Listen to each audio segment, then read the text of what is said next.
Jessica's laugh echoes through the restaurant as she tells another story about her disastrous date last week.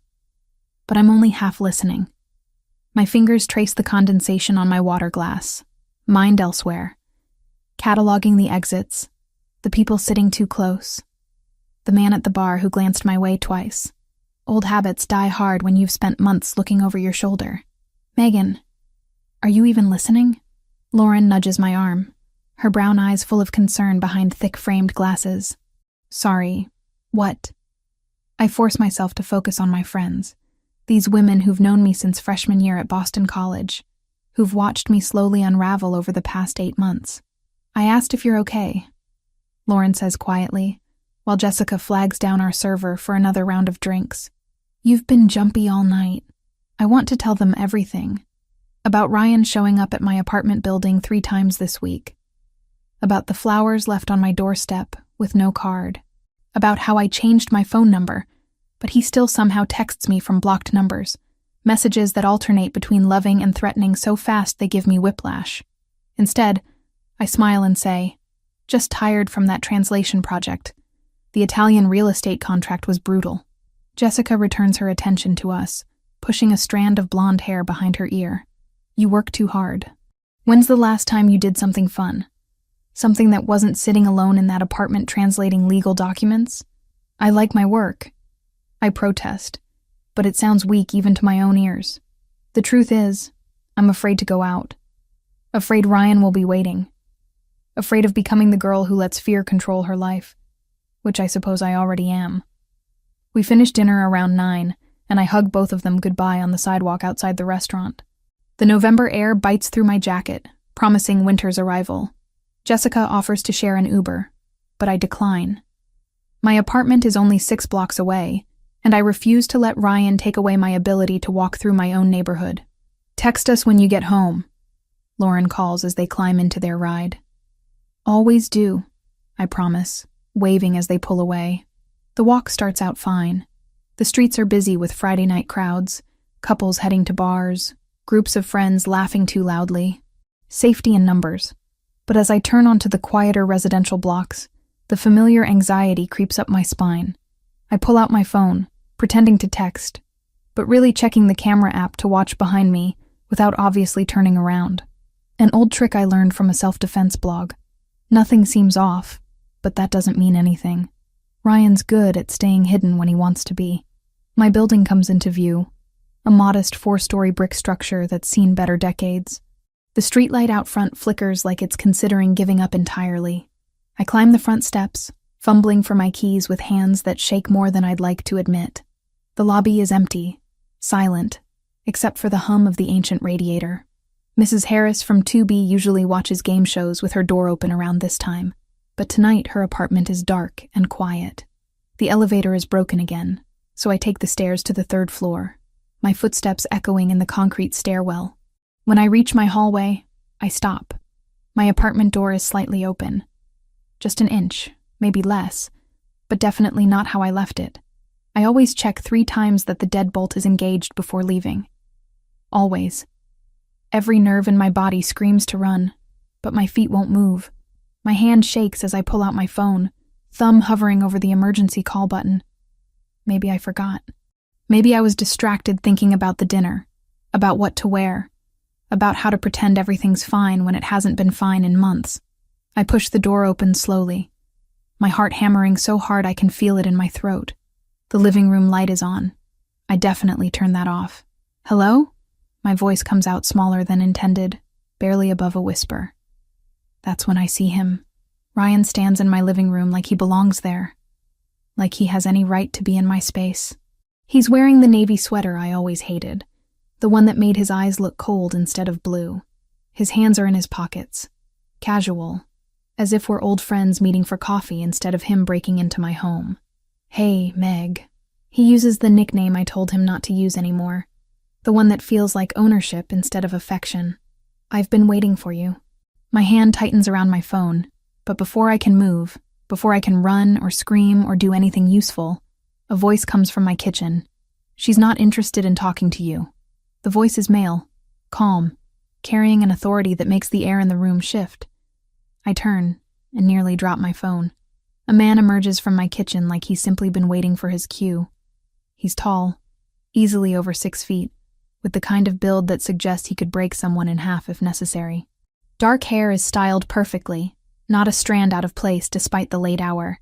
His eyes are the most striking feature, a deep brown that catches the lamplight and holds it, assessing everything in a single glance. He wears a black suit that fits him so precisely it must be custom-tailored, the kind of clothing that whispers money rather than shouting it. There's something about the way he moves, economical and controlled, like violence is always an option, but rarely necessary. "Who the hell are you?" Ryan's voice cracks slightly, his casual stance evaporating. The man doesn't answer Ryan. Instead, he looks at me, and his expression softens just slightly. "Miss Collins, I apologize for the intrusion. My name is Franco Ricchetti. I've been monitoring your situation. My mind races, trying to place him, trying to understand why a stranger is in my apartment, why he knows my name, why he's standing between me and my stalker ex-boyfriend like some kind of well-dressed guardian angel." Then it clicks. Ricchetti. I've heard that name before. Whispered by the owner of Ristorante Bella Vita, the upscale Italian restaurant in the North End where I do occasional translation work. Whispered with respect, and something that might be fear. "You need to leave," Ryan says, trying to reclaim some control, but his voice wavers. "This is between me and my girlfriend." "I'm not your girlfriend," I snap, finding my voice finally. "We broke up 8 months ago, Ryan. You need to stop this." Franco takes a single step forward, and somehow that minimal movement makes Ryan take 2 steps back. The lady has made her position clear. Multiple times, from what I understand. Restraining order, change number, explicit request to be left alone. "How do you know?" Ryan starts, but Franco cuts him off with a raised hand. "I make it my business to know things, especially when they happen in my neighborhood." Franco's tone remains conversational, but there's steel underneath. "Now, you have 2 choices. You can leave peacefully through the front door, or my associate can escort you out through a less pleasant exit. I recommend the first option." For the first time, I notice another man standing in my hallway, just outside my open door. He's broader than Franco, with the unmistakable bearing of someone who's been in fights and won them. He doesn't say anything, doesn't need to. His presence is message enough. Ryan looks between Franco, the man in the hallway, and me. I can see the calculation happening behind his eyes, the same look he used to get before he'd switched tactics, trying to find the approach that would work. "Fine," he says finally, putting his hands up in mock surrender. "But this isn't over, Megan. We need to talk. You can't just—" "It's over," Franco interrupts quietly. "And if you attempt to contact Miss Collins again, through any method, you'll be having a very different conversation. With me. And I'm considerably less patient than the police have been." Ryan's face flushes red, anger finally breaking through his carefully maintained control. "You don't know who you're messing with. I have lawyers, connections." "I'm sure you do." Franco's expression doesn't change. "Leave, now." The man in the hallway steps aside just enough to create a path, and Ryan storms past, his shoulder hitting the doorframe as he goes. I hear his footsteps pounding down the stairs, then the slam of the building's front door. The silence that follows feels almost as oppressive as Ryan's presence did. Franco turns to face me fully, and I'm suddenly aware that I'm alone in my apartment with a stranger, albeit one who just removed another stranger who broke in. My hand is still gripping my phone so hard my knuckles have gone white. "I know you have questions," Franco says, his voice gentler now. "And you have every right to be frightened. But I'm not here to hurt you. I'm here because someone needs to ensure your safety, and the conventional channels have clearly failed." "How long have you been here?" I managed to ask. "In my apartment?" "About 3 hours. Your building's doorman is a friend. He called me when he saw your ex bypass the security and head upstairs. I've been aware of the situation for a few weeks now. A few weeks. He's been watching me, or having me watched, for weeks, and I had no idea. The thought should terrify me. But instead, I feel a strange mixture of violation and relief. Why? The question comes out as barely a whisper. Why do you care about some random translator you don't even know? Franco studies me for a moment. as if deciding how much to reveal. You're not random. You've been doing excellent work for Ristorante Bella Vita. Giuseppe speaks very highly of your skills, your attention to detail. When he mentioned you seemed troubled, I looked into it. What I found concerned me. Giuseppe told you about me? I try to remember ever discussing personal matters with the restaurant owner, but I keep my work relationship strictly professional. Giuseppe noticed you looking over your shoulder, jumping at loud noises. The signs are obvious to those who know what to look for. Franco moves toward my door, giving me space. I deal in protection, Miss Collins. It's what I do, and when I see someone who needs protecting in my territory, I act. His territory. The words hang in the air, confirming what I suspected. Franco Ricchetti isn't just a concerned citizen or a friend of Giuseppe's. He's someone with power in this neighborhood, the kind of power that operates outside official channels. I should call the police, I say, but I don't move to do it. You should, Franco agrees. Though I suspect you already know how that conversation will go. Your ex-boyfriend will claim the door was unlocked, that he knocked and you invited him in, that there was a misunderstanding. No forced entry, no witnesses, just his word against yours. Again, he's right, and we both know it. I've been down this road before. The sympathetic officers taking my statement while clearly thinking I'm an overreactive ex-girlfriend. The restraining order that Ryan violates with impunity because he's careful never to leave evidence. What do you want from me? I ask finally. Nothing, Franco says. Or rather, I want you to accept help. Proper protection. Not just police reports that go nowhere, but actual security. I can't afford... I'm not asking you to pay. He reaches into his jacket, and I tense. But he only pulls out a business card. Plain white, expensive stock, with just a phone number embossed in gold. This is a professional offer, Miss Collins. Giuseppe is a business associate of mine. You provide him valuable services. Ensuring your safety ensures the continuity of that relationship. It's a lie, or at least not the whole truth. I can see it in the way he phrases it.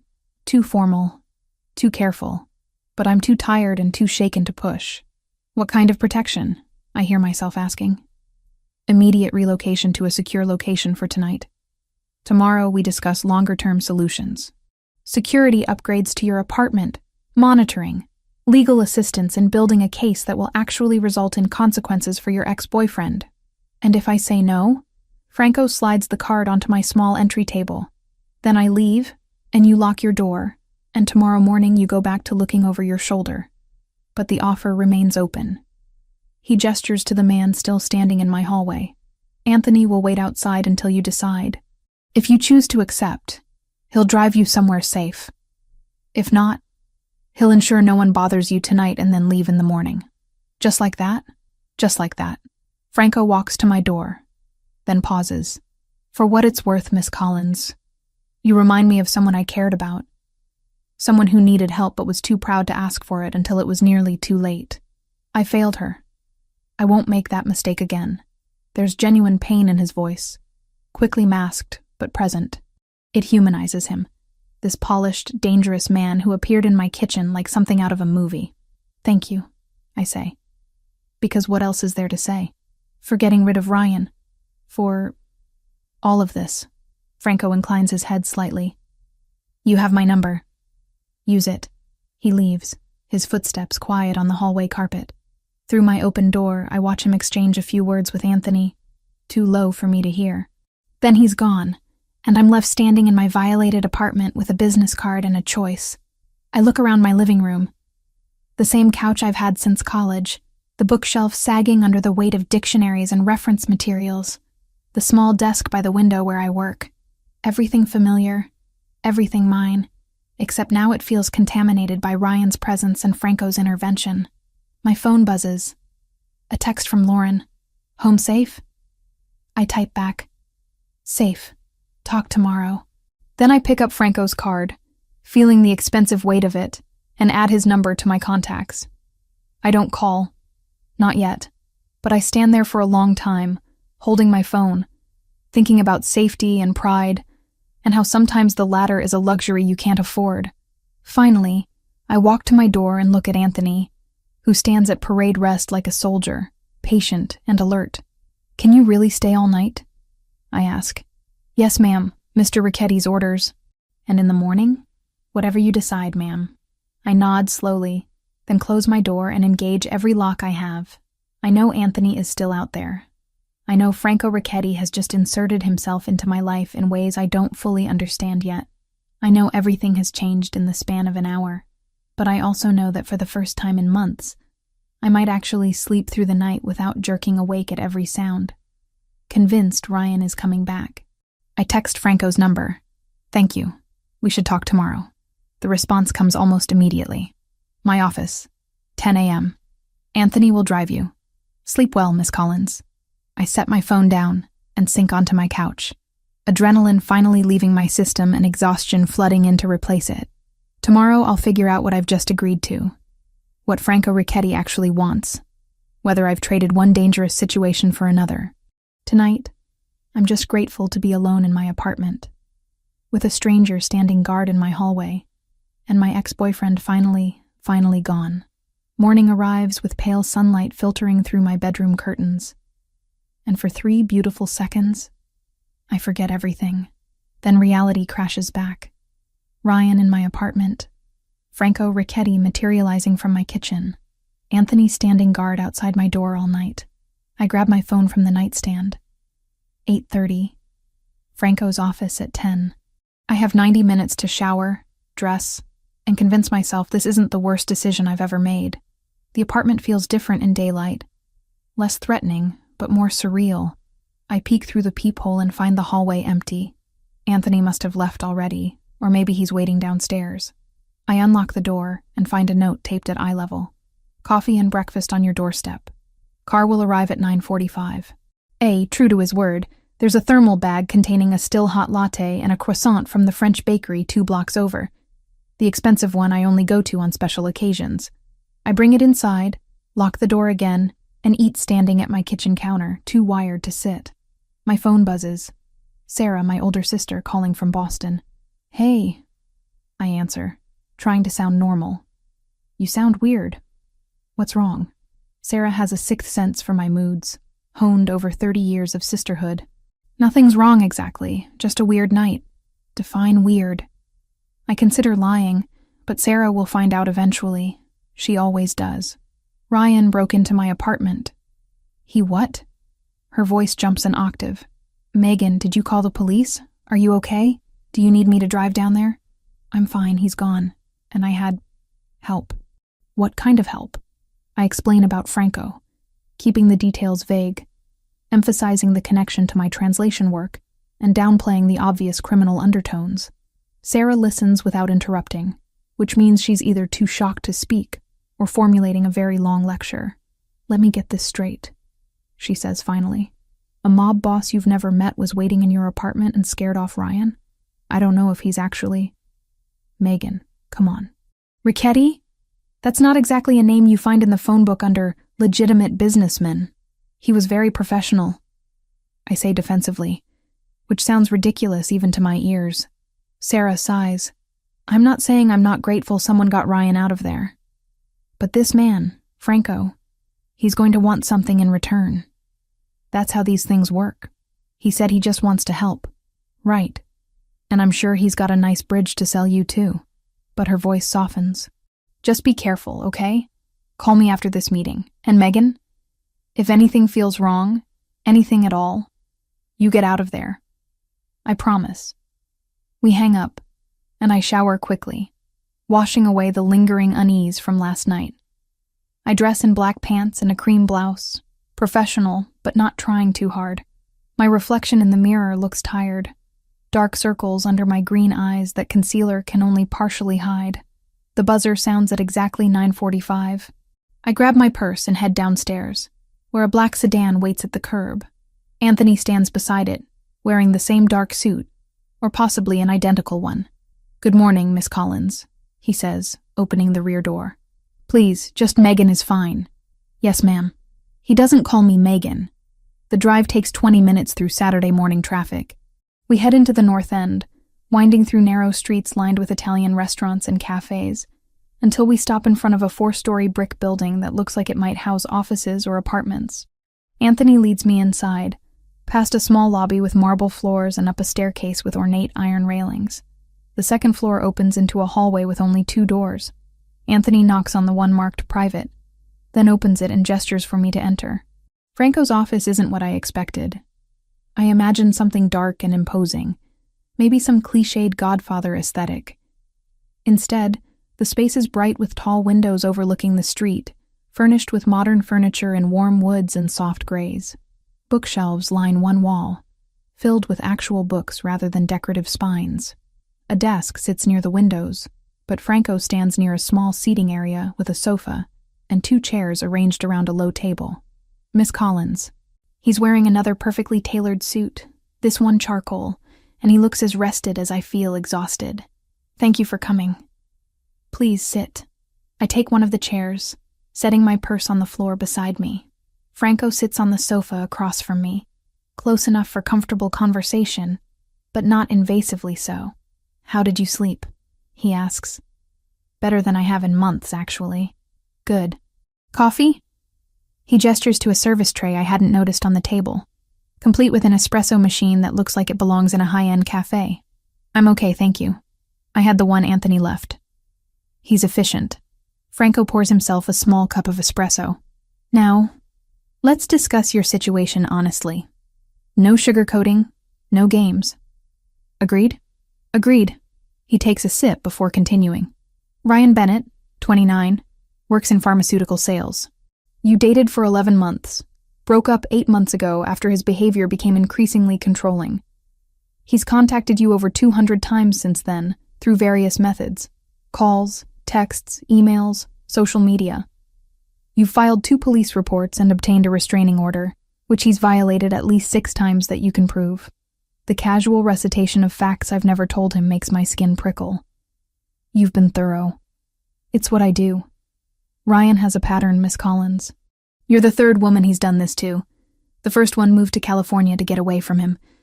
The second one married someone else and he finally backed off, but not before slashing her tires twice. Jesus. I knew Ryan was obsessed, but hearing the pattern laid out like this makes it worse somehow.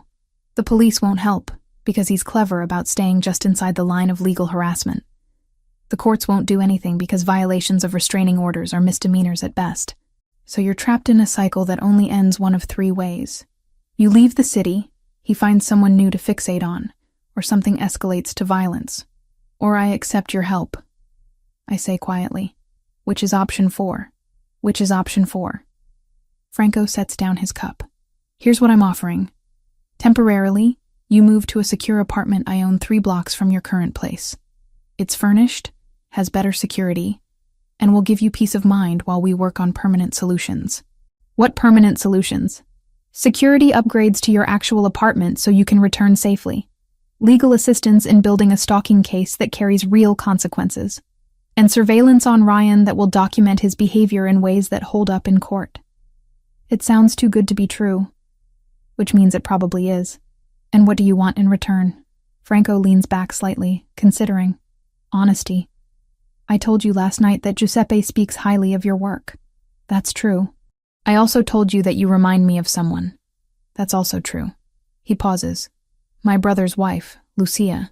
She had a stalker years ago. We didn't take it seriously at first. Thought it would blow over.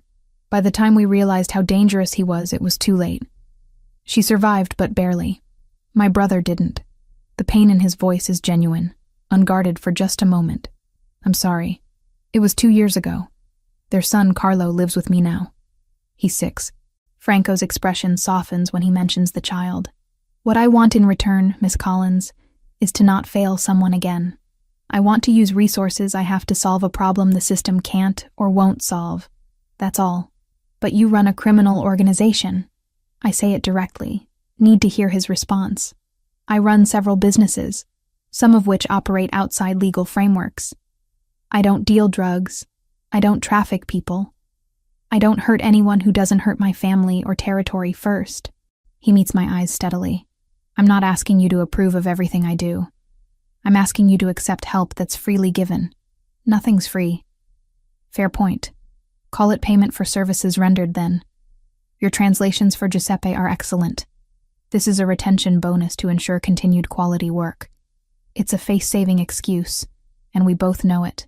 But I appreciate the offer. I think about Ryan's face last night, the cold calculation in his eyes. I think about 8 months of fear, of changing my routines, of looking over my shoulder constantly. I think about Sarah's warning and Franco's admission about his brother. This temporary apartment, I say finally. How temporary? As long as you need it. A week, a month. Whatever it takes to feel safe in your own place again. And I can leave whenever I want? Just walk away? You're not a prisoner, Miss Collins. You're someone accepting assistance. There's a difference. I pull out my phone and text Jessica and Lauren. Having coffee with a new security consultant. Long story, we'll explain. Check in with you this afternoon? Both respond within seconds with thumbs up and stay safe messages. Okay, I say, looking back at Franco. I'll try it. 1 week to start, then we reassess. Franco extends his hand across the table. 1 week. His handshake is firm and warm, and when he releases my hand, I feel like I've just stepped over some invisible line I can't quite define. Anthony will take you back to your apartment to pack essentials, Franco says, standing. The secure location is ready now. You can move in today if you'd like, or wait until tonight. Today works. The thought of spending another night in my apartment, even with new locks, makes my stomach clench. Franco walks me to the door, then pauses. One more thing. I had your locks changed this morning while you were sleeping. Anthony has the new keys. You had people in my apartment while I was asleep? The violation hits me belatedly. I had a locksmith install police-grade deadbolts on your door. Your windows were also reinforced.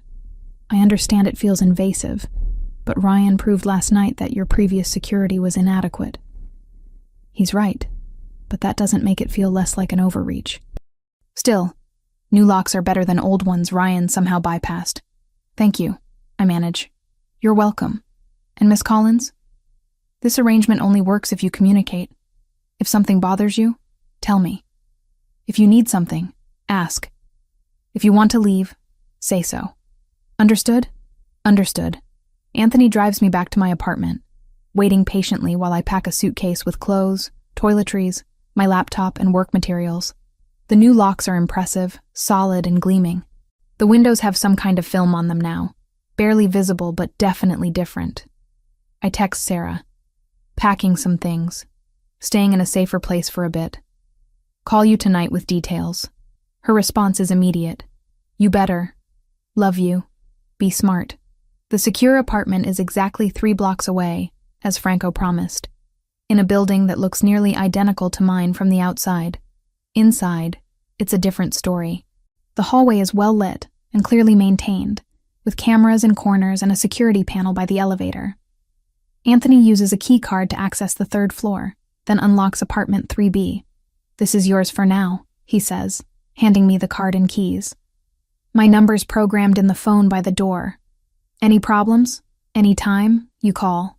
The apartment is bigger than mine, with a living room, full kitchen, bedroom, and bathroom that looks recently renovated. It's furnished in the same understated style as Franco's office. Comfortable but not ostentatious. A basket on the kitchen counter holds fruit, bread, and other basics. The fridge is stocked, Anthony says. If you need anything else, let me know. I'll be downstairs for a few hours. Then Mr. Ricchetti wants me to check on your building, make sure everything's secure. After he leaves, I wander through the apartment, touching furniture, opening cabinets, trying to make it feel real. Sunlight streams through windows that face a quiet side street. There's even a small desk set up in the corner of the bedroom, perfect for work. I unpack methodically, hanging clothes in the closet, setting up my laptop, arranging toiletries in the bathroom, making this temporary space mine, at least for now. My phone rings. Lauren this time. So? She says without preamble. Security consultant? It's complicated. Jessica and I want details. Lunch tomorrow? Yeah, that would be good actually. I need to talk to both of you. We'll come to you. Text us the address. After we hang up, I stand at the window, watching people walk past on the street below. Normal people doing normal Saturday things, completely unaware of the strange parallel world I've just entered. Franco Ricchetti has inserted himself into my life with smooth efficiency, providing solutions before I even fully understood the problems. Part of me wants to be grateful. Part of me wants to run. But the biggest part, the part that's been terrified for 8 months, the part that barely slept for fear of Ryan showing up again, that part just feels relieved. I pull out my phone and text Franco. Settled in. Thank you for everything. His response comes quickly. You're welcome. Rest. We'll talk Monday about next steps. I sink onto the sofa, exhaustion finally catching up with me. In the space of 12 hours, my entire situation has transformed. I have a powerful protector, a secure place to stay, and the first real hope I've felt since Ryan refused to accept our breakup. But I also have questions. About Franco's true motives, about what he expects long-term, about whether I've solved one problem by creating another. For now, though, I'm too tired to analyze. I'm just grateful to feel safe, even if that safety comes with complications I don't yet understand. 7 days pass in a strange rhythm that's both unsettling and oddly comforting. I work from the secure apartment, translating documents for my regular clients, maintaining the semblance of normal life. But Franco Ricchetti has become a daily presence, checking in each evening around 6. Always polite, always keeping just enough distance to avoid feeling invasive. Tonight marks 1 week exactly since Ryan broke into my apartment. Franco arrives precisely on schedule, carrying takeout from a Thai restaurant I mentioned liking during one of our conversations. He's traded his usual suit for dark slacks and a black sweater that makes him look less intimidating and somehow more real. I thought you might be tired of cooking, he says, setting the bag on my kitchen counter. I was actually about to order pizza for the 3rd time this week. So yes, thank you. I grab plates from the cabinet, movements becoming familiar in this space that's starting to feel less temporary. We eat at the small dining table, and the conversation flows easier than it did at the beginning of the week. Franco asks about my translation work, seems genuinely interested when I explain the nuances of translating legal Italian versus conversational Italian.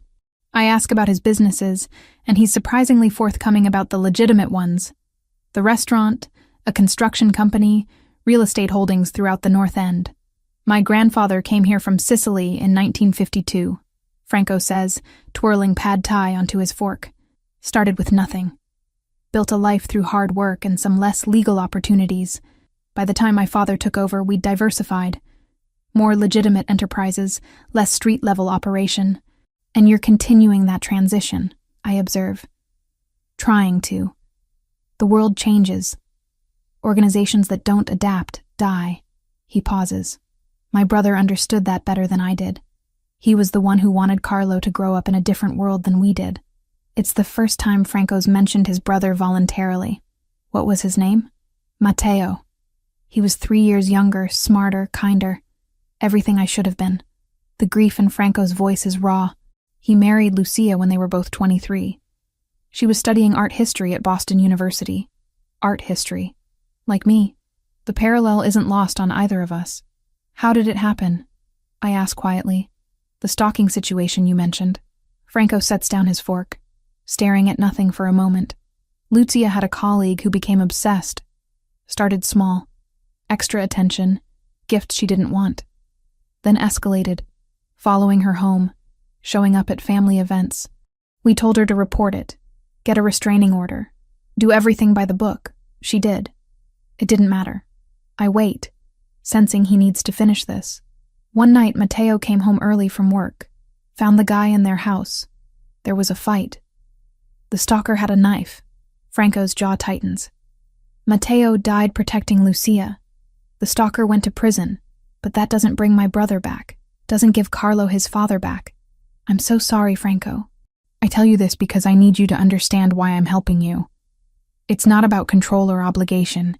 It's about not watching someone else's life destroyed when I have the power to prevent it.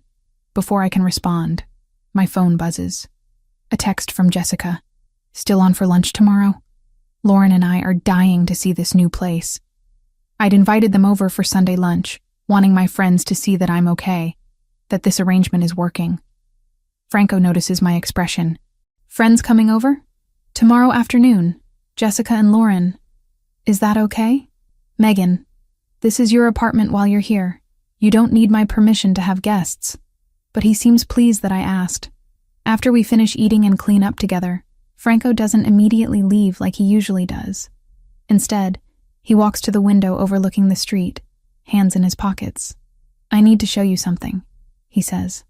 Tomorrow night, if you're willing. It's not required, and you can absolutely say no. What kind of something? There's a cultural event in the North End, a fundraiser for the Italian Community Center, supporting recent immigrant families. Music, food, networking. I attend every year. And this year I thought you might enjoy it. You'd also be able to meet some of the people I work with in a completely non-threatening context. It's an invitation to step further into his world, to be seen publicly with him. That's significant, and we both know it. Will there be other women there? Or will I be the only one accompanying I search for the right word. Boss? Franco supplies with a slight smile. Yes, there will be other couples. Some business associates, some purely social. It's a legitimate community event, Megan, not a scene from a movie. Then yes, I'd like to go. Good. He turns from the window. We'll leave at 7. Dress however you're comfortable, though it tends toward semi-formal. After Franco leaves, I call Sarah as promised. We've been talking daily since the situation with Ryan, and she's been cautiously supportive of the arrangement with Franco. So he's bringing you to a community event, Sarah says. That's big, Meg. That's introducing you to his world. I know. Is that a bad thing? I don't know. How do you feel about him? The question catches me off guard because I haven't let myself fully examine the answer. He's been nothing but respectful. Kind, even. He listens when I talk, remembers details. Yesterday, he had someone bring me a specific brand of tea I mentioned liking once. And he's gorgeous and powerful and saving you from your psycho ex, Sarah adds. Classic recipe for confusing gratitude with attraction. I'm aware of that possibility. But you're attracted anyway. I sink onto the couch, pulling a throw pillow against my chest. Maybe. I don't know. It's complicated. Everything about this situation is complicated, Megan. Just be careful, okay? Guard your heart at least as much as he's guarding your safety. Sunday morning, I make a quick supervised visit to my original apartment to pick up a few more clothes. Anthony drives me, waits while I go inside. The new locks and window reinforcements are impressive, and knowing Franco had this done makes me feel both protected and aware of how much power he's wielding on my behalf. I find a deep burgundy dress that hits just below the knee, elegant, but not overly formal, perfect for tomorrow night's event. As I'm packing it, I notice an envelope slipped under my door. My blood runs cold until I open it and find a note from Mrs. Harris, my elderly neighbor, asking if I'm okay and mentioning she hasn't seen me in days. I knock on her door and spend 20 minutes assuring her I'm fine, just staying with a friend temporarily for safety reasons. She doesn't pry, just pats my hand and makes me promise to be careful. The normalcy of the interaction, the reminder that my regular life still exists outside this strange bubble, grounds me. Jessica and Lauren arrive at the secure apartment at noon, bearing wine and skeptical expressions. Okay, spill, Jessica demands the moment they're inside. Security consultant my ass. What's really going on? I tell them everything. Ryan breaking in, Franco appearing like some kind of guardian angel/crime boss, the arrangement, the growing complexity of my feelings.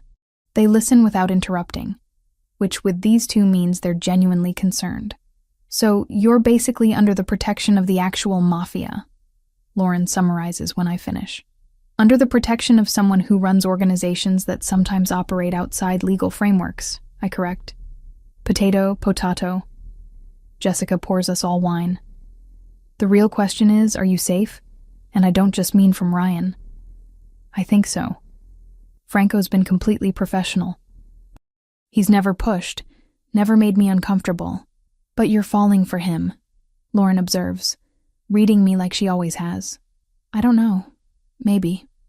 Probably. It's hard to separate gratitude from attraction when someone literally saved you from your stalker ex-boyfriend. We spend the afternoon talking, laughing, slowly easing the tension I've been carrying. When they leave around 4, promising to check in daily, I feel more anchored. These women have known me since I was 18, messy and optimistic, and convinced I'd conquer the world. They remind me of who I am outside of this situation. Monday morning, Franco texts asking if I'd like to visit my original apartment again, this time to do a walkthrough of the completed security upgrades. We meet there at 10, and I'm impressed by the thoroughness. New locks, reinforced windows, a security camera covering the hallway entrance, a panic button installed by the door. This must have cost a fortune, I say, running my fingers over the smooth metal of the deadbolt. Consider it an investment in a valuable translator's continued availability, Franco replies, but there's warmth in his eyes that has nothing to do with business. When can I move back? Whenever you feel ready. There's no rush, but the space is secure now if you want to return. I look around my small apartment, at the bookshelf and the worn couch and the desk by the window. Mine, but now marked by Ryan's intrusion and Franco's protection. Not yet. Maybe another week at the secure location. Is that okay? Take all the time you need.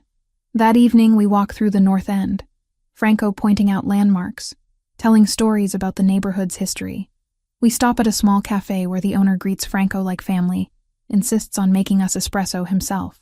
The old man's eyes twinkle when he looks at me, clearly jumping to conclusions about my presence with Franco. We end up on a bench in a small park, watching children play while their parents chat in Italian. The autumn air is crisp but not cold yet, and for a moment, everything feels almost normal. Tomorrow night, Franco says. The fundraiser. I should probably mention that people will make assumptions about us, about what you are to me. And what am I to you? The question comes out braver than I feel. Franco turns to look at me directly, those dark eyes intense and honest. Right now? Someone I'm protecting. Someone I enjoy spending time with. Someone who reminds me that there's more to life than obligation and control. And tomorrow night, what will they think I am? Someone important to me. Someone under my protection, which in my world means something specific. It means you're not to be touched, not to be threatened, not to be disrespected. Like family, he agrees. Or something that could become more than that, if we both wanted it to. The admission hangs between us, honest and terrifying and thrilling all at once. I don't know what I want yet, I tell him truthfully. Everything's happened so fast. A week ago I was just trying to survive Ryan. Now I'm considering attending a North End social event with a man who runs a criminal organization. I appreciate the honesty.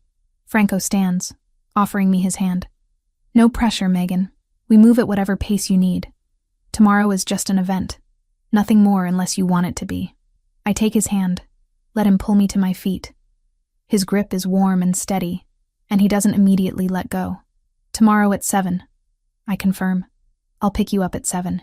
As we walk back through the neighborhood, past restaurants filling with dinner crowds and shops closing for the night, I realize how much has changed. A week ago, I was terrified, isolated, alone. Now I have protection, yes, but also something else. Connection, possibility, the dangerous beginning of feelings I'm not sure I should have. Franco walks me to the door of the secure apartment building, ever the gentleman. Before I go inside, he catches my hand gently. Thank you, he says simply. For what? For trusting me, for giving this a chance, for not running when you probably should have. His thumb brushes across my knuckles, a gesture so tender it makes my breath catch. Sleep well, Megan. I watch him walk away, disappearing around the corner toward wherever he parks his car. Then I head upstairs, unlock the apartment, and stand in the middle of the living room, heart beating faster than it should. Tomorrow I'll meet his world. Tomorrow I'll take another step into something I don't fully understand. But tonight, alone in this secure space he's provided, I let myself acknowledge what I've been avoiding. I'm not just grateful to Franco Ricchetti. I'm drawn to him in ways that have nothing to do with protection and everything to do with the careful way he handles my fears, the intelligence in his conversation, the glimpses of pain and humanity beneath his controlled exterior. It's too soon. It's too complicated.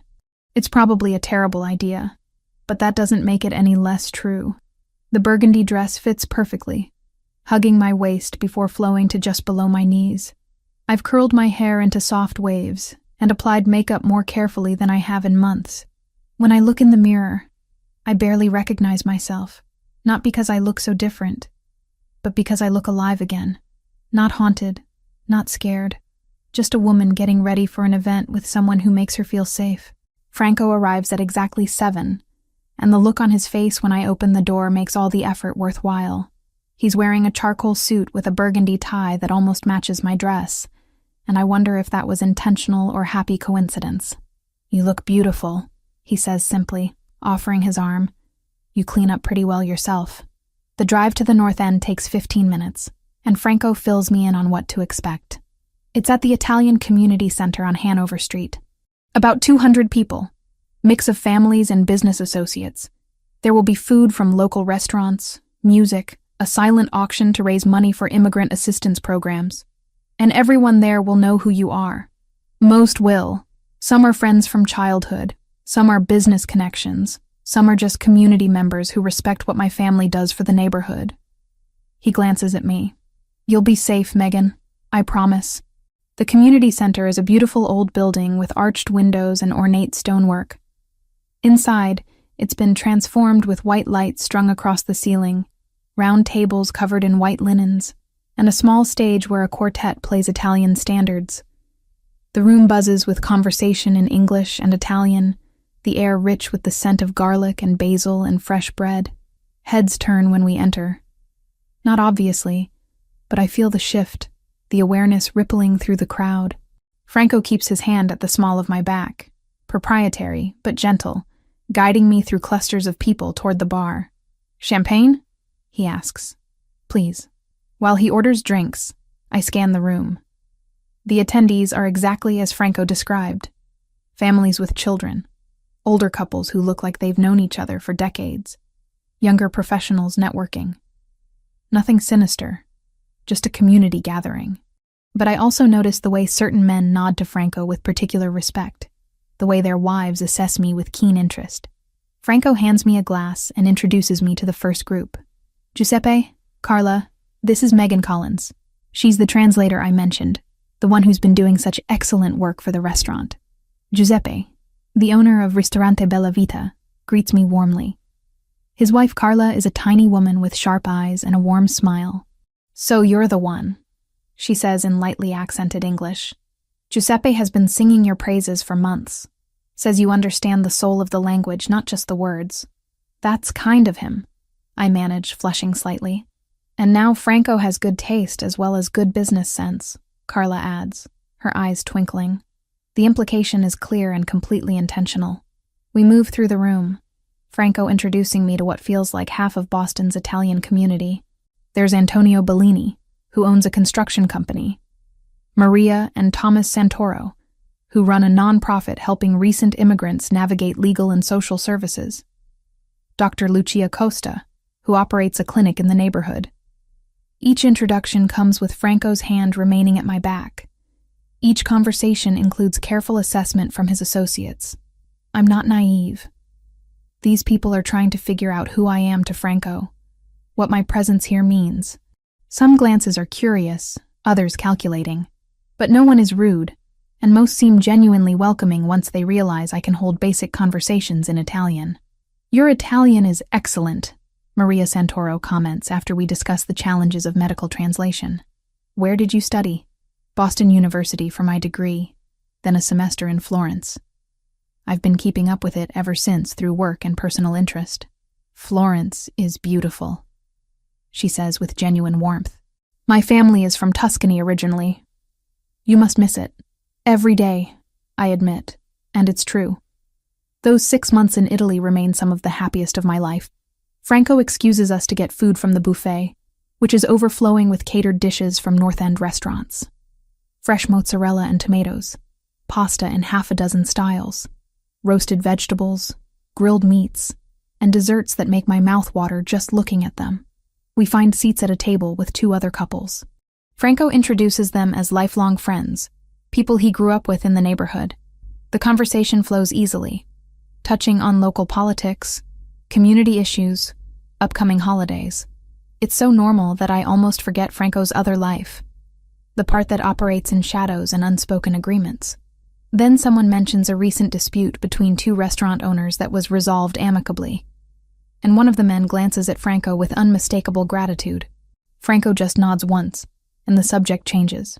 The exchange lasts maybe 5 seconds, but it's a reminder. These people respect Franco not just as a community member, but as someone who wields real power. After dinner, the music shifts to something more upbeat, and couples begin dancing. Franco stands and offers his hand. "I should warn you, I'm not a great dancer," I say. "Neither am I, but we'll survive." On the dance floor, he pulls me close but not uncomfortably so, one hand at my waist, the other holding mine. We sway more than actually dance, moving to the rhythm of a classic Italian love song I half recognize. "Thank you for coming tonight," Franco says quietly. "I know it's not easy, being on display like this. It's not as bad as I thought it would be. Everyone's been nice. They're good people. Most of them anyway. They take care of their own, protect their community. It's why I do what I do."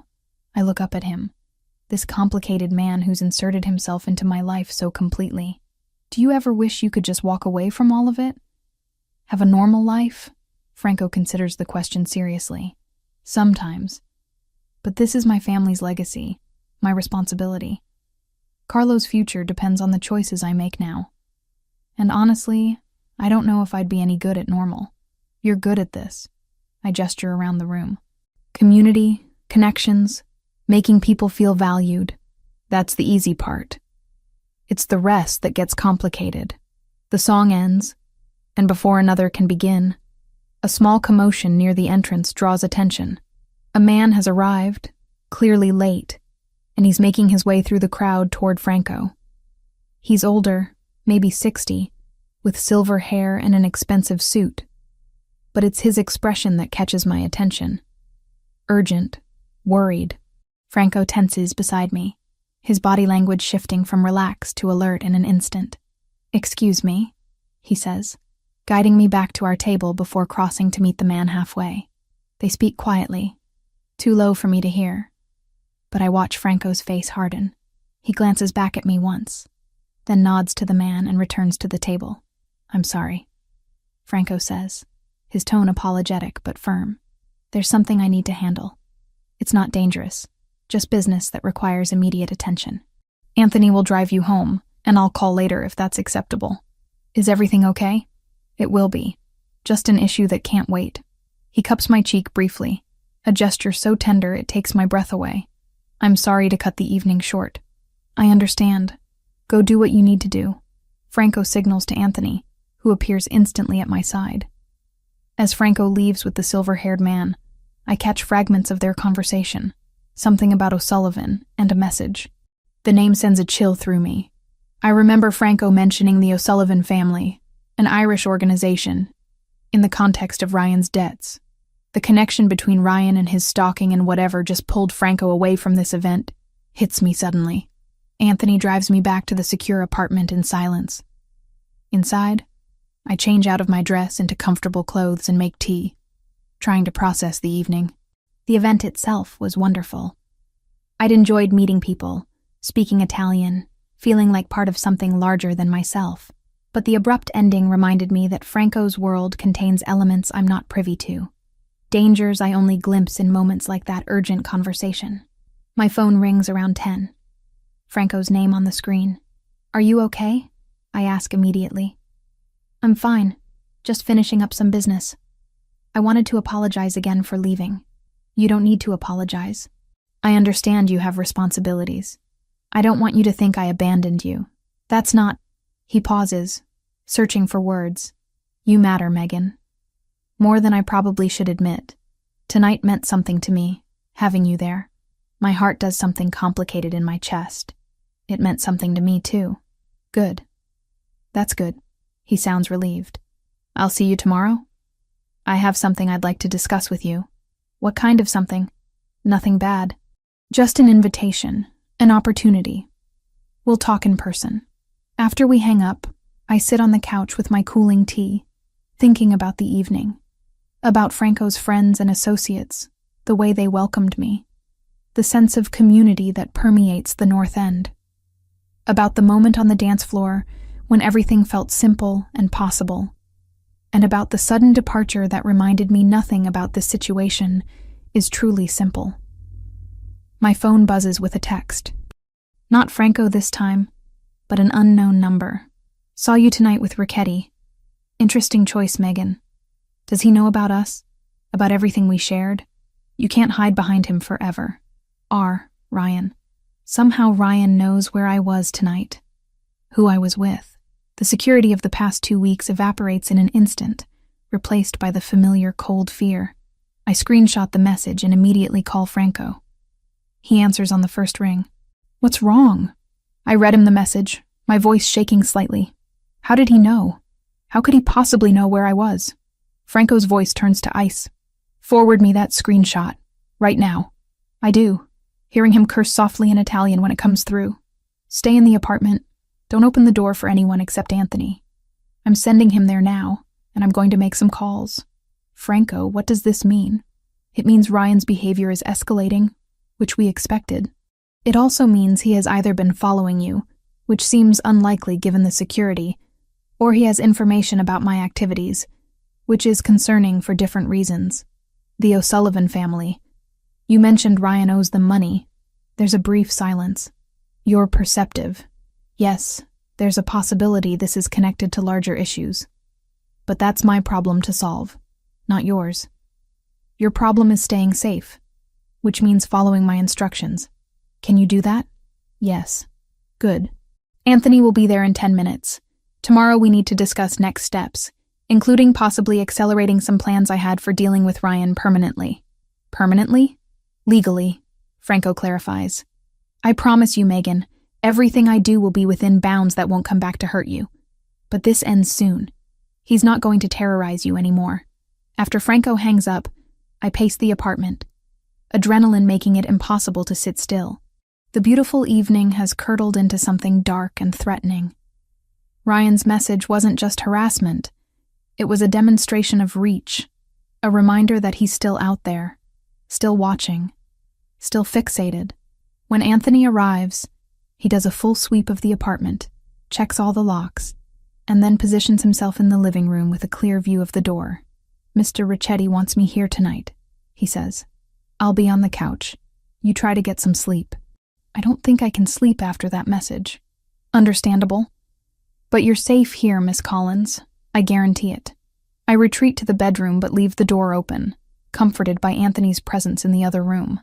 I lie in bed fully clothed, phone in hand, jumping at every small sound. Around midnight, Franco texts. Ryan's phone has been tracked to South Boston. Someone's with him, possibly O'Sullivan Associates. I'm handling it. You're safe. Trust me. I want to ask what handling it means. Want to know exactly what Franco's doing and how it involves the mysterious O'Sullivan connection.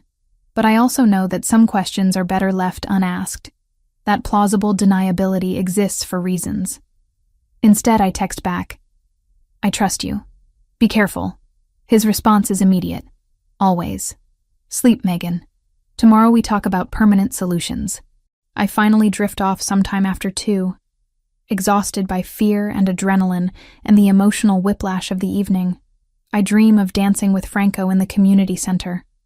But in the dream, the music distorts, and Ryan appears at the edges of the crowd, watching. Always watching. When I wake Sunday morning, Anthony is still on the couch, alert, despite the early hour. He's on the phone speaking quietly, and when he sees I'm awake, he ends the call. Mr. Ricchetti wants to meet you at your original apartment at 11, Anthony says. He has news about your situation. Good news, he wants me to tell you. What kind of good news? He'll explain in person, but the immediate threat has been addressed. I shower and dress in jeans and a sweater, armor against whatever this day brings. When Anthony drives me to my original apartment at 11, Franco is already there, leaning against the hallway wall outside my door. He looks tired but satisfied, the expression of someone who's accomplished something difficult. Come inside, he says, unlocking my door with the keys I'd given him for the security upgrades. We need to talk about what happens next. Inside my apartment, Franco gestures for me to sit on the couch while he remains standing, pacing slightly like he's organizing his thoughts. Ryan Bennett is currently being questioned by police in connection with stalking, harassment, and making threats. Franco begins without preamble. They have documentation of over 300 attempted contacts, evidence of breaking into your apartment, and as of last night, proof that he's been working with individuals associated with organized crime to gather information about you and me. How did you get all that? I have people who are very good at documentation. And Ryan made mistakes last night. Mistakes that gave us everything we needed to build a case that will actually stick. The O'Sullivan family? Franco nods. Ryan owed them $50,000. They offered to forgive the debt in exchange for information about me, specifically about people I care about who might be used as leverage. You became that person when you appeared with me last night. The implications make me cold. They were planning to use me against you. They were considering it. But that situation has been resolved. His tone suggests I shouldn't ask how. What matters is that Ryan's association with them, his attempts to gather intelligence, and his continued harassment of you after multiple warnings now constitute a pattern that the legal system can't ignore. So he'll be arrested? He's being arrested as we speak. The charges are serious, Megan. Federal stalking charges, conspiracy, violating restraining orders. He's looking at real prison time, not just probation or fines. Relief floods through me, so intense I feel dizzy. It's really over? Franco sits beside me on the couch, taking my hand. It's really over. Ryan won't be able to contact you from jail, and by the time he gets out, if he gets out anytime soon, you'll have moved on with your life completely.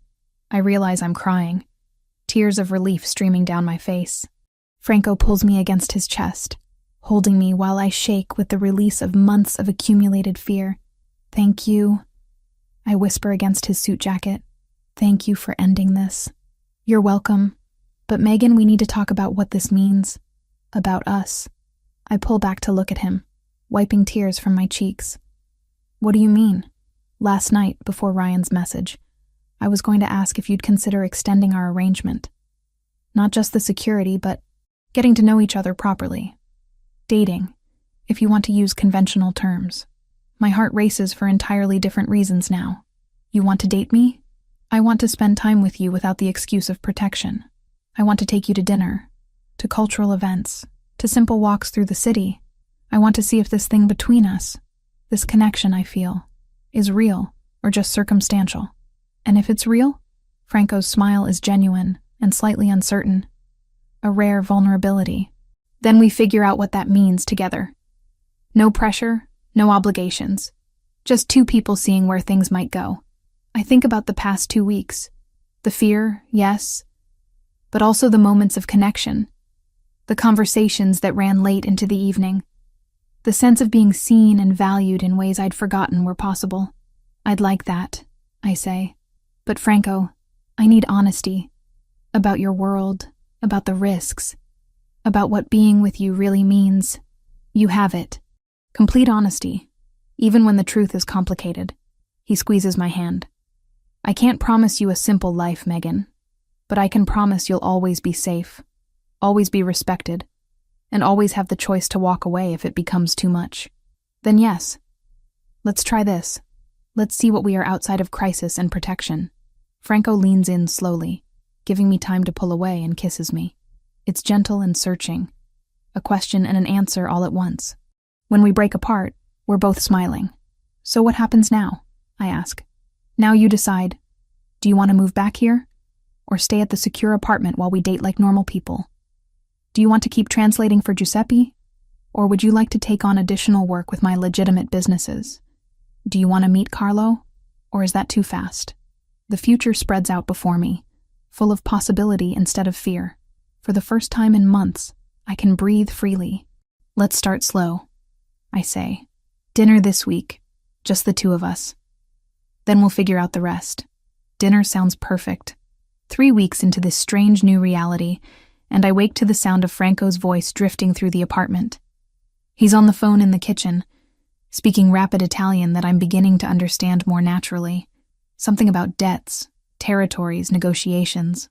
The words wash over me as I stretch beneath sheets that smell faintly of his cologne, a scent I've grown dangerously accustomed to. When I emerge, he's already dressed in one of those impeccable charcoal suits, but his expression carries weight I haven't seen before. He ends the call the moment he sees me. "Coffee?" he offers, already pouring. "What happened?" I ask, accepting the mug.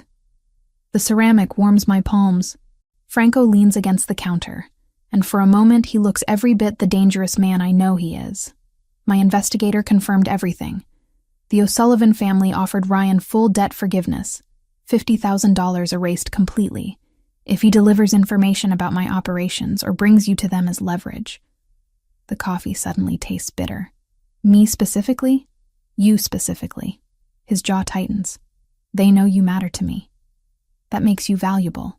I should feel afraid. Instead, anger sparks hot in my chest. So what do?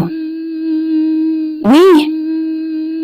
He raises an eyebrow, something almost like pride flickering across his features.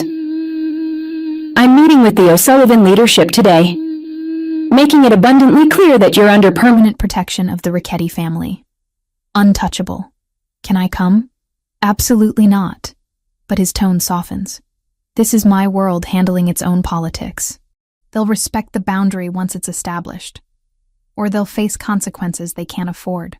4 hours later, Franco returns looking satisfied but exhausted.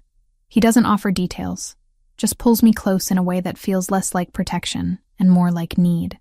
"It's handled," he murmurs against my hair. O'Sullivan backed down, but Ryan's now a liability to them too. He failed, which makes him dangerous to everyone. That should comfort me. It doesn't. The next afternoon, Franco asks if I want to meet Carlo properly. Not just a brief mention or passing introduction, but actual time together. I agree before I fully process what I'm agreeing to. Carlo is small for 6, with Franco's dark hair and eyes that seem far too old for his face. He watches me cautiously from behind Franco's leg when we arrive at the main house, a sprawling place in a neighborhood that radiates old money and older secrets. "Carlo, this is Megan," Franco says gently, crouching to the boy's level. "Remember I told you about her?" The child nods but doesn't speak. I kneel down too, making myself less imposing. "Hi, Carlo. Your uncle tells me you like building things?" A tiny spark of interest. "Legos. I used to build Lego cities when I was younger," I say honestly. "Could you show me what you're working on?"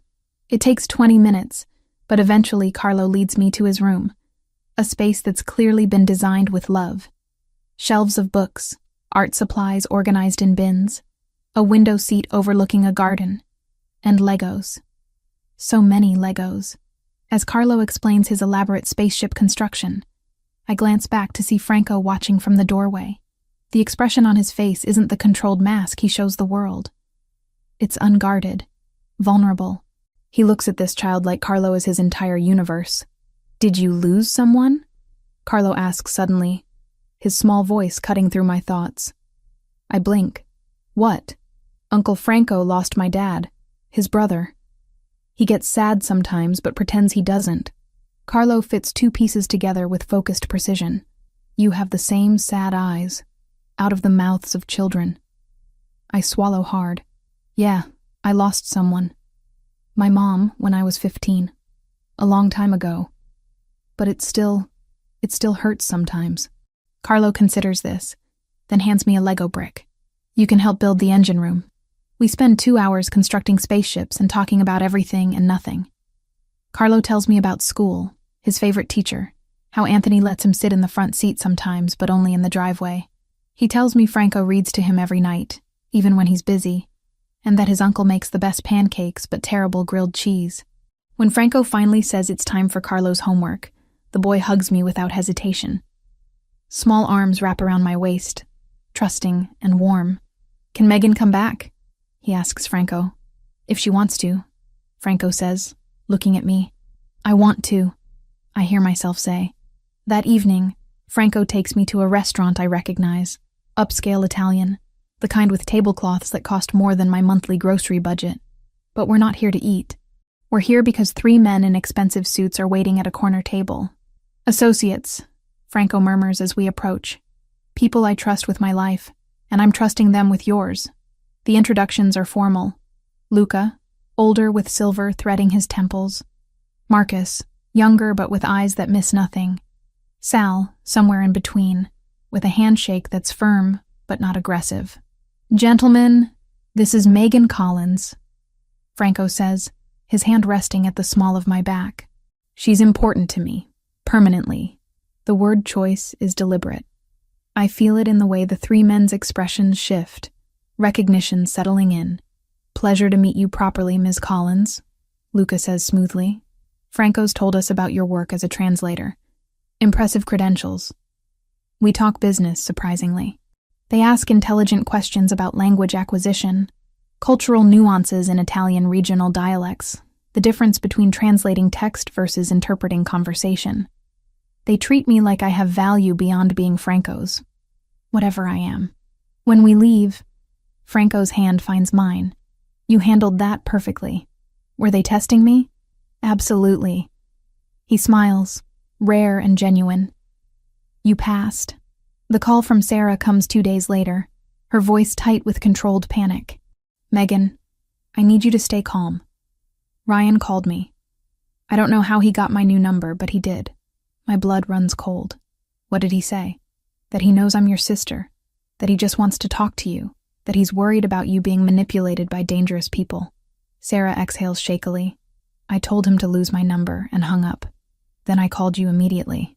You did exactly right, I tell her, even as my hands start trembling. I need to tell Franco. Megan, what have you gotten into? I'll explain everything. Just, are you safe? Is Marcus safe? Her husband, steady and kind, probably has no idea his wife just got dragged into this mess. We're fine, but I'm coming to visit. This weekend. I need to see you're okay with my own eyes. Franco's response when I tell him is immediate and controlled. He makes 3 phone calls in Italian, each one progressively more tense. Then he turns to me. Sarah and her husband will have discreet security from the moment they leave Boston until they return. They won't see them, but they'll be protected. Is that necessary?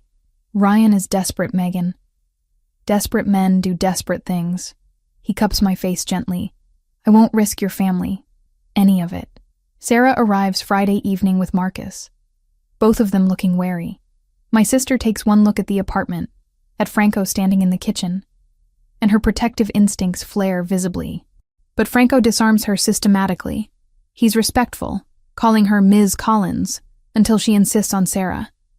He asks about Marcus's work as an architect, engages in genuine conversation about structural engineering. He cooks dinner, pasta carbonara that makes Sarah grudgingly admit it's the best she's ever had. So, Sarah says finally, wine glass in hand, you're the Mafia boss protecting my little sister. Sarah, I protest. But Franco doesn't flinch. I am, and I understand your concerns. If I were in your position, I'd have many questions. Just one, actually. Sarah leans forward. Do you care about her? Really care. Not just as a responsibility or whatever this started as? Franco looks at me, and everything he hasn't said out loud lives in that gaze. More than I thought I was capable of caring about anyone except Carlo. The honesty of it steals my breath. Sarah studies him for a long moment, then nods slowly. Okay. But I'm calling once a week, Megan. Non-negotiable. Deal. I whisper. That night, after Sarah and Marcus are settled in the guest room, Franco and I stand on the apartment balcony. The city sprawls below us, lights like scattered diamonds. Thank you, I say quietly, for how you handled tonight, for protecting Sarah. She's your family. That makes her my responsibility too. I turn to face him fully. 3 weeks ago, this man was a stranger. Now everything feels too intense, too fast, but also inevitable, like gravity. Franco, he kisses me before I finish, and it's different from the brief kiss in the kitchen days ago. This is deliberate, consuming. A question and answer all at once. His hands frame my face like I'm something precious, and I lean into it, into him, letting myself fall completely. When we break apart, his forehead rests against mine. Tell me this is what you want. Not because you need protection, not because you're grateful, because you want this. Want me. I want this. I breathe. I want you. It terrifies me, but I want it. Good, he murmurs. Because I'm not letting you go. Later, much later, I lie in Franco's bed with his arm around me, his breathing deep and even in sleep. My phone glows with a text from Sarah. He really loves you. I can see it. Be careful, but I think you'll be okay. I close my eyes, feeling the steady rhythm of Franco's heartbeat against my back, and let myself believe it. 4 weeks into this nightmare, and the call comes at 6 a.m. Franco's phone buzzes against the nightstand, pulling us both from sleep. I watch his face shift from peaceful to stone-hard in seconds as he answers in clipped Italian. When he hangs up, his knuckles are white against the phone. Ryan tried to get to Carlo at school yesterday. Security stopped him, but he escaped before police arrived. The words hit me like ice water. Not Carlo. Anyone but that innocent child who builds Lego spaceships and asks questions about sadness, with eyes too knowing for 6 years old. Where is he now? I ask, already moving to get dressed. Home. Safe. But we're going into full lockdown until this ends. Franco's voice carries an edge I haven't heard before. Not anger, but something colder, more dangerous. Everyone under protection stays in secured locations. No exceptions. Within hours, Carlo arrives at the apartment with Anthony and 2 other guards I don't recognize. The boy's face is pale, confused, clutching a backpack decorated with cartoon characters that seem obscenely cheerful given the circumstances. When he sees me, he runs over and wraps his arms around my waist without hesitation. Megan, why can't I go to school? He asks, voice small. I kneel down, meeting his eyes. Just for a little while, buddy. Your uncle wants to make sure you're extra safe right now. Because of the bad man? Children see more than we give them credit for. Yeah, because of the bad man. But you're safe here with us, okay? I promise. Franco watches this exchange, jaw tight. Later, when Carlo's occupied with his toys in the living room, Franco pulls me aside. I need you to stay here too. Don't leave this building for any reason. No. The word comes out firmer than I intend. I'm not sitting here doing nothing while Ryan escalates. I can help, Franco. Let me help. This isn't a negotiation. Yes, it is. I step closer, refusing to back down. I have skills you need. I speak Italian. I can interpret communications your team intercepts. Ryan's working with O'Sullivan's people, and some of them use Italian in their operations. You told me that yourself. Franco studies me, conflict playing across his features, protection versus partnership, control versus trust. If I let you do this, he says slowly, you follow every security protocol. No arguments, no exceptions. Deal. The work starts immediately. Franco's tech specialist, a thin man named David who rarely makes eye contact, sets up equipment in the study. Intercepted phone calls, text messages, email fragments, all flowing through from various sources within Franco's network. Some of it's in English, but crucial pieces are in Italian, often deliberately obscure. I spend hours listening to recordings, translating coded phrases. The package arrives Thursday actually means weapons shipment. Meeting the cousins for dinner refers to a sit-down with rival family members. It's exhausting, meticulous work, but I lose myself in it. Finally, I'm not just the protected. I'm actively fighting back. 3 days into the lockdown, I find it. A conversation between 2 O'Sullivan associates discussing an event in vague terms, but the Italian phrases they use tell a different story. They mention Il Gala di Carità, the charity gala. Franco's hosting one next week, a high-profile event he can't easily cancel without looking weak or scared. They're planning something at your gala, I tell Franco, pulling him into the study. Listen to this part. I play the recording, translating as it goes. The men discuss positioning, timing, creating chaos to send a message. One mentions Ryan specifically. Il cane rabbioso, the rabid dog. They're using him as their weapon, expendable and desperate. Franco's expression darkens with each word. They're going to use Ryan to attack the gala, make it look like a lone stalker while O'Sullivan benefits from the chaos. Can you cancel it? No. Canceling shows weakness, and weakness invites more attacks. He paces, mind clearly working through scenarios. But we can use this, set a trap. Over the next 2 days, we plan meticulously. Franco coordinates with his security team and carefully selected police contacts, officers who owe him favors or share mutual interests in keeping organized crime from spiraling into public violence. The gala will proceed as scheduled, but with layers of hidden protection. Plainclothes officers mixed with guests, sniper positions on surrounding buildings, exit routes mapped and secured. And me. Franco wants me nowhere near the event, but I push back hard. Ryan's obsessed with me, I argue. If I'm there, he'll focus on me. Predictable. You can control that. Absolutely not. I won't use you as bait. I'm not asking permission, Franco. I soften my tone, reaching for his hand. I'm telling you I'm doing this. With or without your approval. We end this now. Together. Or it never ends. The word together shifts something in his face. He closes his eyes, exhales slowly. When he looks at me again, it's with resignation mixed with something deeper. Respect, maybe. Or fear of losing me. If we do this, you wear a wire. You stay in Anthony's sight at all times. The second anything feels wrong, you leave. Those are my terms. I can live with those terms.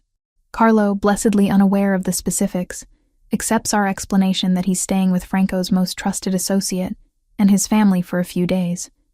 People who have a big house and 3 dogs. The distraction works well enough. As we say goodbye, Carlo hugs me tight. You're coming back, right? He asks. Of course I am. I promised I'd help you finish that spaceship, didn't I? The night of the gala arrives wrapped in unseasonable warmth.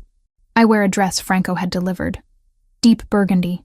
Elegant without being flashy. It makes me feel like I'm playing a role in someone else's life. Anthony fits me with the wire. A tiny microphone barely visible beneath the fabric. You stay close to the east wall, Anthony instructs, his usual quiet demeanor intensified by focus. That gives you clearest exit routes and best sight lines for our team. Mr. Ricchetti will remain visible but mobile. If anything happens, we move first. You follow. The venue is stunning. A converted warehouse turned art gallery space with exposed brick, soft lighting, and enough wealthy donors to fund several charities over. I recognize some faces from news articles, others from previous events I've attended with Franco. Everyone smiles, drinks champagne, pretends this is just another glamorous evening. Franco appears at my side, devastating in a black suit that probably costs more than my entire year's rent used to. You look beautiful, he murmurs, hand settling at the small of my back. And terrified. Can you blame me? No.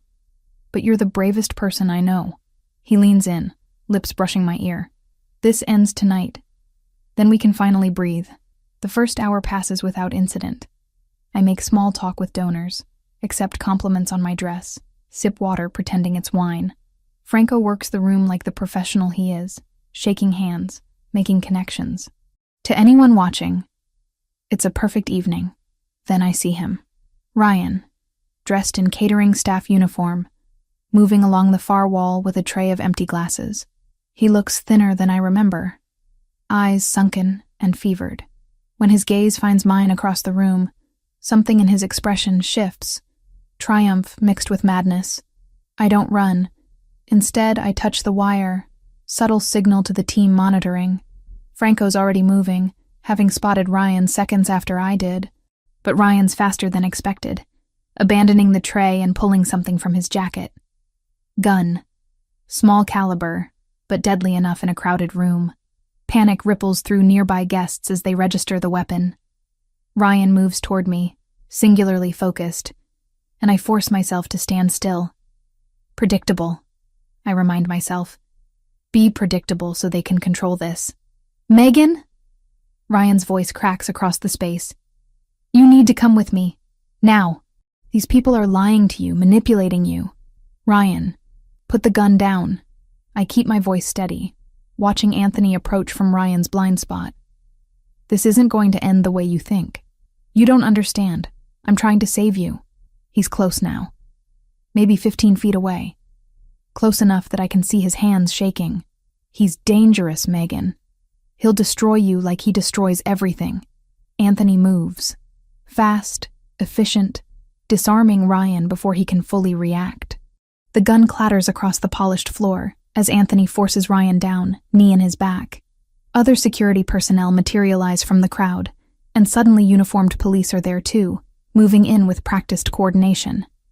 Ryan struggles, screaming incoherently about conspiracies and corruption. As they haul him upright, cuffing his hands, he looks at me one last time. Not with anger or obsession anymore. Just emptiness. I loved you, he says, pathetic and broken. No, I reply quietly. You never did. You don't even know what that word means. The police take him away.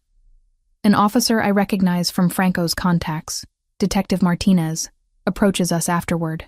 We've got him on multiple charges, she says, voice professional but warm.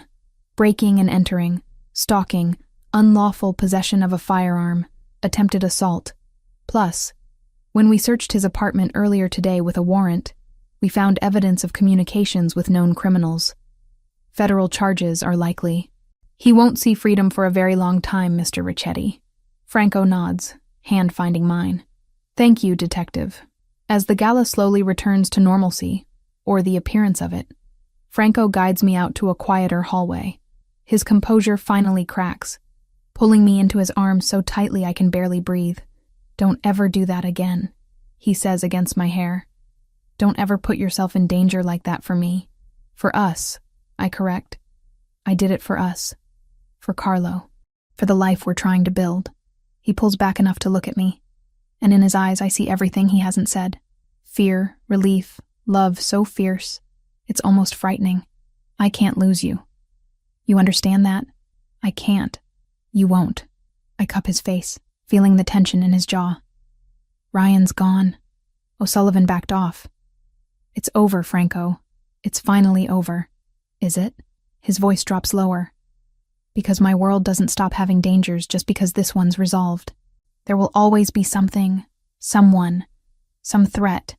Can you live with that? Really live with it?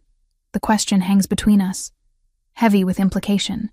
This is the moment of truth, the choice between safety and love, between the life I knew and the life I'm choosing. Yes, I say without hesitation, because I'm not living without you. Whatever comes, we face it together. He kisses me then, desperate and relieved, and I taste the fear he'd been holding back all night. When we break apart, his forehead rests against mine. Together, he repeats, like a vow. Always together. Later, after we've collected Carlo from his temporary guardians and returned home, the three of us sit in Franco's living room. Carlo, exhausted and confused by the disrupted routine, falls asleep curled between us on the couch. Franco's arm wraps around both of us, protective and possessive. This is what I was afraid of, he admits quietly, caring this much, having this much to lose. But you have it now, I reply, resting my head on his shoulder. We both do, and that's worth the fear. He kisses the top of my head, hand gently smoothing Carlo's dark hair. Yeah, he murmurs. It really is. The art gallery is a fortress disguised as a sanctuary of culture. From the outside, it looks exactly like what the invitation promised. An exclusive vernissage for a reclusive Italian sculptor, complete with valet parking and a red carpet that bleeds onto the damp pavement. But I know better. I know that the man parking the black sedan 3 cars down is wearing a tactical vest under his jacket. I know the waiters circulating with trays of champagne are Anthony's men, their eyes scanning waistbands and pockets instead of empty glasses. And I know that I am not here to admire marble statues. I am here to be hunted. Breathe, Franco whispers against my ear, his hand resting on the small of my back. His touch is the only thing grounding me to the floor, which feels like it's tilting beneath my heels. You are trembling. I'm terrified, I admit, keeping my voice low. The wire taped to my chest itches against my skin, a constant physical reminder of the danger we court. He's going to come, isn't he? He really believes I'm here to meet him. He believes what he wants to believe. That is his weakness, and our advantage. Franco's thumb strokes the silk of my dress, a rhythmic motion that contrasts with the lethal alertness in his eyes. He looks devastating tonight, a king in a bespoke tuxedo. But the predator beneath the polish is closer to the surface than I have ever seen. Anthony has the perimeter. I have you. Nothing touches you tonight, Megan. Not even a shadow. I nod, forcing my shoulders to drop. We move into the main hall, a cavernous space with high industrial ceilings and stark white walls that make the art pop with aggressive clarity.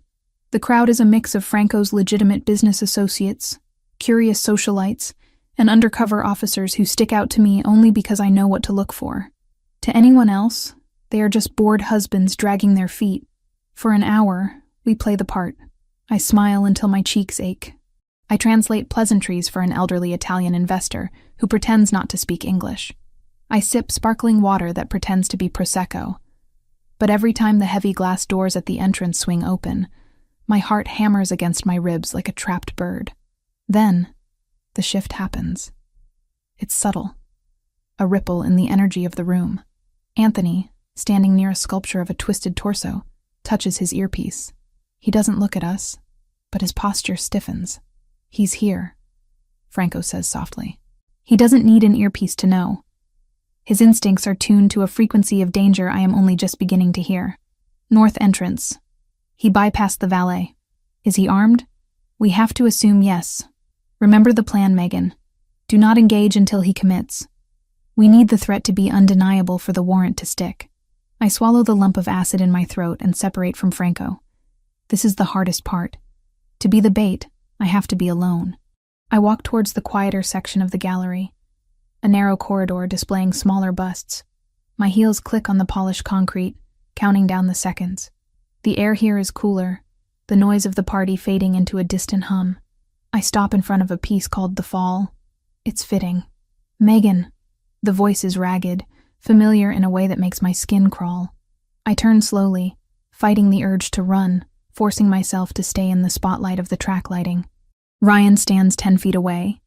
He looks nothing like the man I dated briefly in college, nothing like the polished professional he pretended to be. He looks eroded. His clothes are disheveled, a jacket that's too big for him, and his eyes are wide, darting frantically around the empty corridor before locking onto me with a terrifying intensity. You came, he breathes, stepping closer. A smile twists his face, but it doesn't reach those feverish eyes. I knew you would. I knew you'd understand eventually. Ryan, I say, my voice steady despite the adrenaline flooding my system. You need to leave. You can't be here. No, you don't get it. He shakes his head, a violent motion. I'm here to save you. That man, Richetti, he's poisoning you, Megan. He's a criminal, a monster. I've seen the files. I know what he is. He's the man protecting me from you. I counter, stepping back as he advances. Every step he takes is being recorded. Every word is being transmitted to the team waiting in the wings. You broke into my house, Ryan. You threatened my sister. You tried to get to a 6-year-old child. That's not love. That's sickness. His face contorts, the smile vanishing into a snarl of rage. I did what I had to do. To wake you up. You think you have a choice? You think he loves you? He owns you. I'm the only one who sees you, Megan. The real you. He's close now. Too close. I can smell the stale sweat and desperation on him. He reaches into his jacket pocket, and time seems to liquefy, slowing down to an agonizing crawl. I see the glint of metal. Come with me, he commands, his voice rising to a shout. He pulls the gun, a small black pistol that shakes in his grip. Now! Or I swear to God, I'll make sure no one else can have you. Drop the weapon. The command booms from everywhere and nowhere. Ryan flinches, spinning around. But it's too late. The trap snaps shut. Franco steps out from behind a partition, his movement fluid and silent. He has a gun trained on Ryan, steady as stone. Simultaneously, Anthony and 3 other men materialize from the shadows of the gallery, blocking every exit. They don't shout. They don't panic. They are professionals dismantling an amateur. It's over, Bennett, Franco says, his tone conversational, almost bored, which is more terrifying than any scream. Put it down before you make a mistake you won't live to regret. Ryan looks wild, cornered. He swings the gun back toward me, his hand trembling violently. Stay back. I'll kill her. I'll do it. I don't move. I stare at him, refusing to give him the satisfaction of my fear. You've already lost, Ryan. Look around you. You betrayed me! He screams, tears streaking down his flushed face. I did everything for you. I took the money from O'Sullivan for you, to get us away. You sold me to my enemies, I say, the realization making me cold. That's not saving me. That's trading me. Drop the gun. Franco takes a step forward. The threat in his voice is absolute.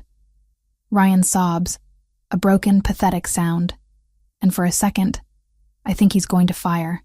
I see his finger tighten on the trigger. But Anthony is faster. He moves with a speed that blurs the air, striking Ryan's wrist with a baton I didn't even see him draw. The crack of bone is audible. Ryan screams, the gun clattering across the floor, sliding harmlessly toward the wall. Before he can draw a breath, he is face down on the concrete, Anthony's knee pressed into his spine, hands wrenched behind his back. Clear, Anthony barks. The gallery doors burst open, not with guests, but with uniformed police officers. Detective Martinez is at the front, her badge catching the gallery lights. They swarm the corridor, a sea of blue uniforms taking custody of the broken man on the floor. I lean back against the wall, my legs suddenly turning to water. The adrenaline is crashing, leaving me hollow and shaking. Franco is there instantly. He holsters his weapon and pulls me into him, shielding me from the sight of Ryan being hauled to his feet. His arms are a vice, holding me together when I feel like I might shatter. I've got you, he murmurs into my hair. I've got you. Look at me. I look up. His eyes are dark, searching mine for damage. Is it over? I ask, my voice barely a whisper. Yes. He turns me slightly so I can see. Ryan is being read his rights. He looks at us as he's dragged away. But the fire is gone from his eyes. He looks small, defeated. The monster under the bed turned out to be just a sad, dangerous man, with delusions of grandeur. The O'Sullivans, I ask. They've already disavowed him, Franco says grimly. I received confirmation 10 minutes ago. They released a statement claiming no knowledge of his actions. They're cutting a rotting limb to save the body. Ryan is alone. He'll go to federal prison for a very long time. I watch until the doors close behind the police. The gallery is quiet again, save for the low murmur of the security team clearing the scene. I don't feel triumph. I don't feel happy. I just feel heavy. The weight of the last month, the fear, the looking over my shoulder. It's gone, leaving a vacuum that aches. Let's go home, Franco says. He doesn't ask if I want to stay for the police report. He knows I'm done. The ride back to the apartment is silent. Anthony drives, his eyes constantly checking the mirrors, old habits dying hard. I sit in the back with Franco, my head resting on his shoulder, his hand encompassing mine. The city lights blur past, streaks of neon and gold in the rain. When we get inside, the silence of the apartment feels different. It's no longer a fortress. It's just a home again. But the air is thick with things unsaid. I kick off my heels and walk to the large window overlooking the skyline. My reflection in the glass looks ghostly. Pale, eyes wide, red dress like a wound. Franco comes up behind me. He's taken off his jacket and holster, discarding the armor of the night. He wraps his arms around my waist, pulling me back against his chest. We stand there for a long time, watching the city breathe. You were brave, he says finally. The vibration of his voice travels through my back. Braver than anyone I know, but I hated every second of it. I had to do it, I reply, turning in his arms to face him. I couldn't live waiting for the other shoe to drop. We needed to end it. We did. He reaches up, tracing the line of my jaw with his knuckles. But it came close. Too close. When he pointed that gun at you, his mask cracks, just for a fraction of a second, revealing a depth of terror that stops my heart. If I had been a second slower. If Anthony hadn't moved. But you weren't. And he did. I cover his hand with mine. We trusted the plan. We trusted each other. Trust. He repeats the word like it's foreign. In my world, trust is usually what gets you killed. With you, it's the only thing keeping me alive. He leans his forehead against mine. The intimacy of the moment is overwhelming. The adrenaline has faded into exhaustion. But beneath that, there is a simmering heat. We survived. We walked through the fire and came out the other side, scarred but standing. What happens now? I ask. The question that has been haunting me since the beginning. Ryan is gone. The threat is neutralized. Does that mean... I trail off, unable to voice the fear that now that the danger is over, the reason for us being together is gone too. Franco pulls back, his grip on my waist tightening. Megan, look at me. I meet his gaze. It's fierce, possessive, stripped of all pretense. You think this ends because the threat is gone? He shakes his head slowly. You walked into a gunfight for me. You put your life in my hands. You are not a guest here anymore. You are not a client. You are mine, and I am yours. That doesn't change because the police took Bennett away. Your world is still dangerous. I whisper. O'Sullivan backed down, but there will be others.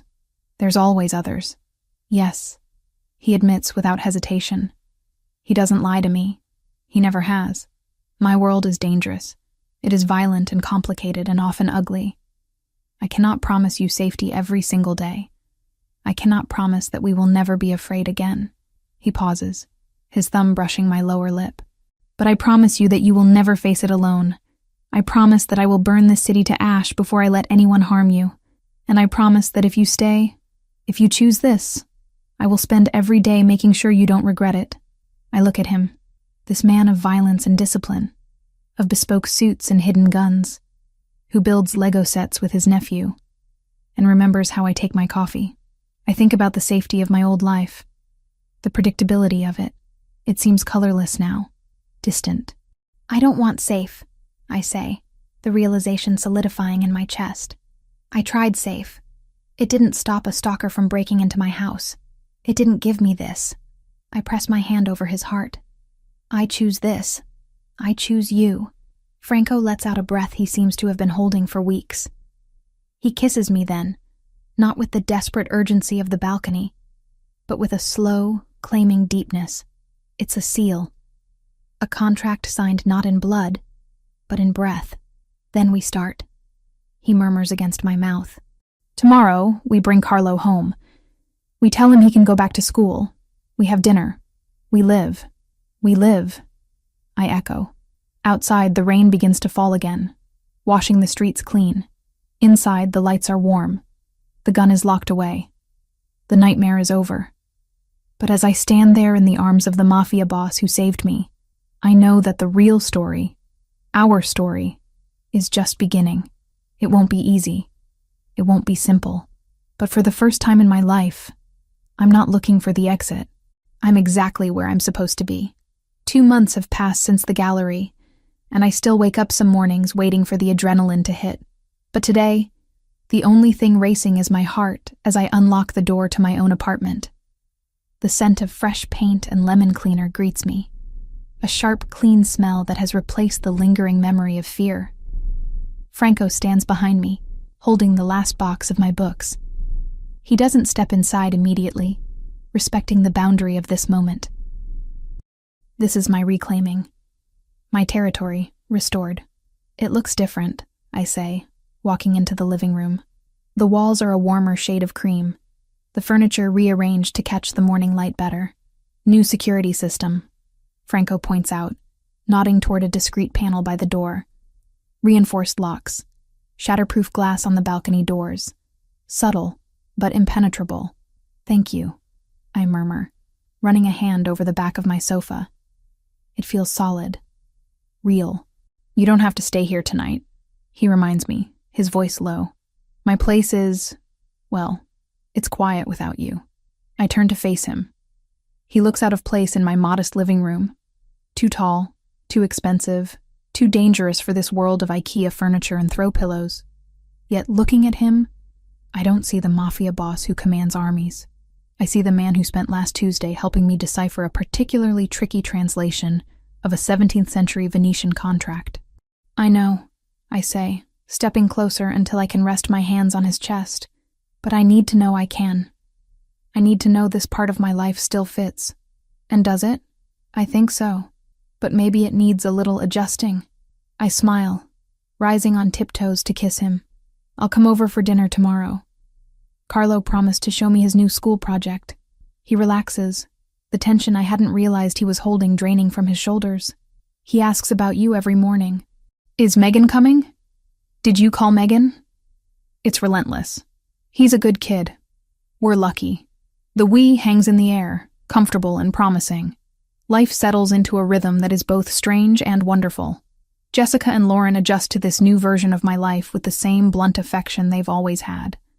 Trading the panicked daily check-in texts for memes about overprotective men and screenshots of apartment listings I'm never actually going to move into now. I maintain my independence, taking on translation projects, meeting deadlines, paying my own bills. But the edges of my world have expanded to include Franco's. I attend dinners with his family, not as a translator or a protected witness, but as his partner. His aunt, a formidable woman named Zia Rosa, who cooks like an angel and judges like a magistrate, eyed me suspiciously for exactly 3 visits before deciding I was worth feeding. Now, she piles my plate high with osso buco and asks when I'm learning to make proper gnocchi. She likes you, Franco observes one Sunday, watching me try to decline a 3rd serving of tiramisu. She told me I need to eat more if I'm going to handle you, I laugh, leaning back in my chair. Apparently you're molto impegnativo, very demanding. Is that so? He grins, stealing a bite of my dessert. I think I've been very patient. Saint-like, I agree dryly. But beneath the domesticity, the reality of his world remains. I see it in the way Anthony scans every room we enter before nodding us forward. I hear it in the late-night phone calls Franco takes in his study, his voice dropping to that cold, authoritative tone that still sends a shiver down my spine. He keeps his promise, though. He never hides it. If there's a threat, I know. If there's a conflict, he explains the stakes. Transparency is our compromise. Sarah visits again in October, bringing Marcus. This time there's no tension, only curiosity. We meet for brunch at a bistro in the Seaport district. Neutral ground, bright and airy. You look settled, Sarah says, studying me over her mimosa. Different. Stronger. I feel stronger, I admit. It's not the life I imagined, Sarah. It's complicated, but it's mine. And him? She glances at Franco, who is deep in conversation with Marcus about structural renovations on a historic building. He treats you well? Better than anyone ever has. He sees me. Not just the version of me that's easy to handle, but the messy, stubborn parts too. Sarah nods, satisfied. Then I'm happy. Worried because I'm your big sister and it's my job, but happy.